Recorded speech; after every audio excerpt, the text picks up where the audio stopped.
We'll take him on board the lifeboat and then the helicopter will take him off. It's just the two of you on board.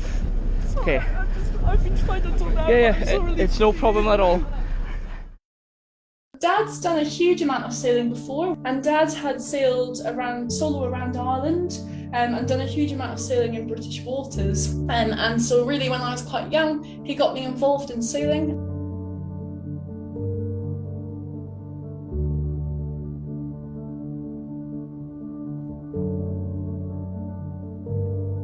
So we have a Moody 42 ketch called Messina. Dad had sailed her up to Scotland, up to the Hebrides. We were sailing back down, but via Ireland. So we'd sailed down to Bangor in Northern Ireland.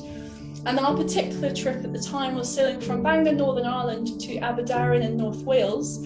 And we were actually hoping to see some friends for a breakfast the following morning. We never got there in the end. So Dad woke me up at, I don't know the exact time, but it must have been about 4 o'clock in the morning. So I jumped out of bed and headed straight up. And he was pointing at we had navionics, so he was pointing at the screen, and I couldn't work out what he was trying to tell me other than the fact that we were not heading towards the right piece of land. So I asked him where we were going. And we used to have a house in Aberdaron, and Dad spent a lot of his life in Aberdaron. So he should have been able to remember where we were going, except from he couldn't tell me where we were going. So then I thought, well, this seems like a bit of a problem. And so his speech was getting worse. So then I asked him to lift his arms up. At the time, his face was still okay. I asked him to lift his arms and he couldn't lift one of his arms. So I thought, this isn't good.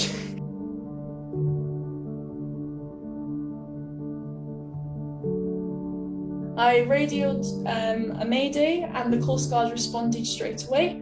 I kept Dad down below because I didn't want to tell him what I was doing in case I panicked him, because I didn't think his blood needed any more strain than what I thought it was under. Radioed the Coast Guard, they returned my call, and then they sent out the helicopter and the lifeboat straight away.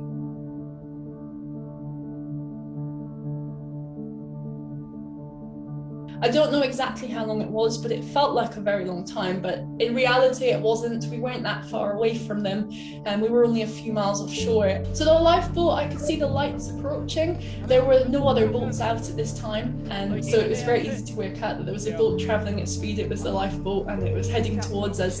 As it got close, it radioed us to ask to come alongside. They jumped on board with their bow line and stern line and tied up alongside, so I didn't need to worry about anything like that. But it was just a big relief that there was something that was going to be able to take place. Something could start. There could be action that was going, like a solution or some help was going to come.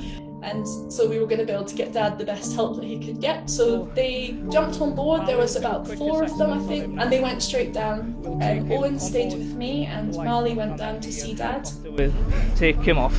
It's just the two of you on board. Okay. I've been trying to do that. Yeah, it's no problem at all. And then what we'll do then, I'll stay on board with you and we'll take the boat back to Port in Llan and we'll put up the mooring there. That's fine.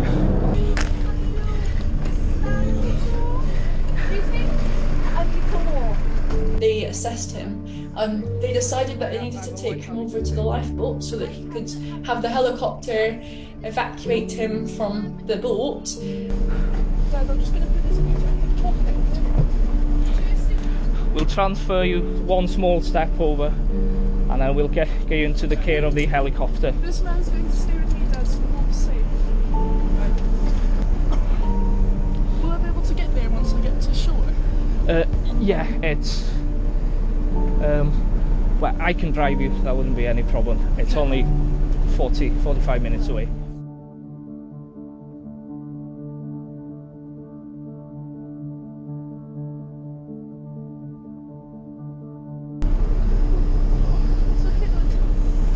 Get him up then. And just hold him up to your waist. Okay. Slowly. Okay. So they brought him up and sort of helped him walk across and carried him across to the lifeboat and got him ready, and then the helicopter approached. Owen stayed with me and we left the lifeboat. They dropped our lines and we left. We headed back towards the shore. The lifeboat maintained its course and then the helicopter picked Dad up from the deck. Dad was now going to where we'd be able to help him, and I was just able to do the sort of superfluous bits on the side that weren't important at this particular, or weren't as important at this particular moment. I can't remember much about it. I can remember suddenly this man arriving, sort of something happened, I don't know what. Next second, whoosh, up I've gone, and next I was in the helicopter and didn't know much about it really. A little bit of memory, just tiny bits, but I'm obviously grateful for the RNLI and for my daughter who handled the boat and sorted things out, but I never said to her, look after this, do that, do the other, the sort of thing you would normally say. The crew went completely beyond what they were required to do. They took me to the hospital, they offered me cups of tea, they gave me hugs. Owen, who came with me, he didn't just leave me at the hospital, he came in and made sure I'd found Dad. They offered me places to stay, they offered every little thing that they could offer to help with. They absolutely offered to do that, and multiple, a few of them would offer to do this.